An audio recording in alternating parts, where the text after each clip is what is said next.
You're in no position to dictate what we're going to feel. You're not in a good position. You don't have the cards right now. With us, you start having cards. Right now, you don't. You're playing cards. You're playing cards. You're gambling with the lives of millions of people.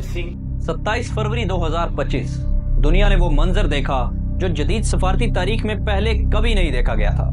White house में अमेरिकी सदर Donald Trump, नायब सदर JD Vance और यूक्रेनी सदर Vladimir Zelensky के दरमियान एक इंतहाई अहम मुलाकात जारी थी। लेकिन यह मुलाकात अचानक एक सफारती तूफान में तब्दील हो गई। तल्ख जुमलों का तबादला हुआ, तनाव बढ़ा और फिर अचानक एक हुक्म सादिर हुआ, सदर ज़ेलेंस्की व्हाइट हाउस से निकल जाएं। पूरी दुनिया ने ये मनाजिर देखे। आलमी मीडिया पर यह खबर जंगल की आग की तरह फैल गई। ज़ेलेंस्की को फौरी तौर पर लंदन रवाना होना पड़ा, जहां यूरोपीय लीडर्स ने उनका पुरतबाक इस्तकबाल किया। लेकिन उसके बाद सबके जहनों में एक ही सवाल उभरा, अगर अमेरिका पीछे हट गया तो क्या यूरोप रूस के खिलाफ इस जंग का बोझ उठा सकता है? यह तनाज़ा उस वक्त शुरू हुआ जब अमेरिकी सदर डोनाल्ड ट्रंप ने सदर ज़ेलेंस्की पर दबाव डालना शुरू किया कि वो रूस के साथ जंग बंदी करें और अमेरिका के साथ मादनियात के मुआहदे पर दस्तखत करें, जिसके तहत यूक्रेन कीमती मादनियात का एक बड़ा हिस्सा वाशिंगटन के हवाले करे ताकि यूक्रेन जंग में दी जाने वाली अमेरिकी इमदाद का खसारा पूरा हो सके। लेकिन ज़ेलेंस्की ने इस पर शदीद तहफ़्फ़ुज़ात का इज़हार किया। सदर ज़ेलेंस्की का कहना था कि वो अमेरिका की जानिब से सिक्योरिटी की गारंटी दिए बगैर रूस के साथ किसी सूरत जंग बंदी नहीं करेंगे। बातों बातों में माहौल इतना गर्मा गया कि सफारती आदाब भी पसे पुष्ट डाल दिए गए। फिर वो लम्हा आया जिसने सबको चौंका दिया। अमेरिकी सदर और नायब सदर ने ज़ेलेंस्की पर दबाव डाला, जबकि यूक्रेनी सदर ने अमेरिकी मुतालबात मानने से साफ इनकार कर दिया। प्रेस कॉन्फ्रेंस के दौरान सख्त अल्फाज का तबादला हुआ। ज़ेलेंस्की ने कहा कि यूक्रेन अपनी खुद मुख्तारी पर समझौता नहीं करेगा, जबकि सदर ट्रंप ने वाज़ेह कर दिया कि अमेरिका अब कोई फ्री सर्विस नहीं देगा। ज़ेलेंस्की फौरन लंदन रवाना हो गए, जहां यूरोपीय क़यादत ने उनकी हमायत में बयानात दिए। बरतानवी वज़ीर आज़म कीयर स्टारमर ने यूक्रेन के दिफा के लिए एक मजबूत यूरोपीय इत्तेहाद बनाने की तजवीज़ दी, जिसमें मुसलसल फौजी इमदाद, यूक्रेन की दफाई सलाहियत में इजाफा, अमन मुज़ाकरात में यूक्रेन की मौजूदगी और यूरोपीय अफवाज की मुमकिना तैनाती जैसे निकात शामिल थे। लेकिन सवाल यह है, क्या यूरोप अमेरिका के बगैर इस जंग को जारी रख सकता है? अगर हम यूरोप और रूस की फौजी ताकत का मुवाजना करें तो कुछ दिलचस्प हकायक सामने आते हैं। यूरोप का मजमूई दफाई बजट 320 अरब डॉलर है, जबकि रूस का दफाई बजट सिर्फ 110 अरब डॉलर है।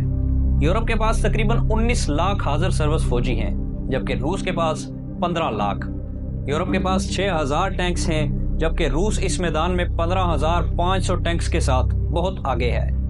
बहरी ताकत में यूरोप को मामूली बर्तरी हासिल है, क्योंकि यूरोप के पास 450 बहरी जहाज हैं, जबकि रूस के पास 300 के करीब बहरी जंगी जहाज मौजूद हैं। फ़ज़ाइया की बात करें तो यूरोप के पास F-35, टाइफोन और रफाल जैसे जदीद जंगी तैयारे हैं, जो रूस के Su-57 और Su-35 से कदरे बेहतर हैं। लेकिन जब बात जोहरी ताकत की आती है तो सूरत हाल यकसर मुख्तलिफ हो जाती है। यूरोप के पास सिर्फ 515 जोहरी वार हेड्स हैं, जबकि रूस के पास यह तादाद तकरीबन 6000 के करीब है।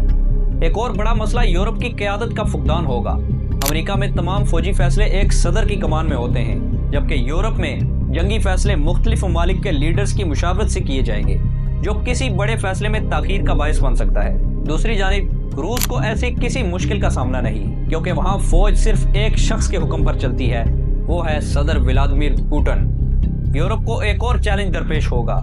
इसकी अफवाज अमली तौर पर एक तवील अरसे से किसी बड़ी जंग में बराह रास्त शरीक नहीं हुई, जबकि रूसी अफवाज मुसलसल मैदान जंग में मौजूद रही हैं और ज्यादा तजर्बाकार हैं। मजीद ये कि सर्द जंग के बाद से यूरोपीय ममालिक ने दिफाई बजट में कमी की पॉलिसी इख्तियार की, जिसकी वजह से उनके पास गोला बारूद और जंगी वसाइल महदूद हैं। अगर अमेरिका वाकई पीछे हट गया तो यूरोपीय ममालिक को अपनी दिफाई सलाहियत में फौरी इजाफा करना होगा, जो इनके अवाम पर एक बड़ा माशी बोझ डालेगा। अब सबकी नजरें यूरोपीय लीडर्स पर हैं। क्या वो अमेरिका के बगैर रूस के खिलाफ खड़े हो सकते हैं? क्या यूरोप इतनी बड़ी जंग का बोझ उठा सकेगा, या फिर यूक्रेन को मजबूरन रूस के साथ किसी मुआहदे की तरफ जाना पड़ेगा?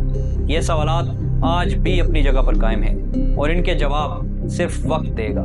लेकिन इंसानियत का दर्द रखने वाले हर इंसान की हमदर्दी सिर्फ और सिर्फ अमन के साथ है।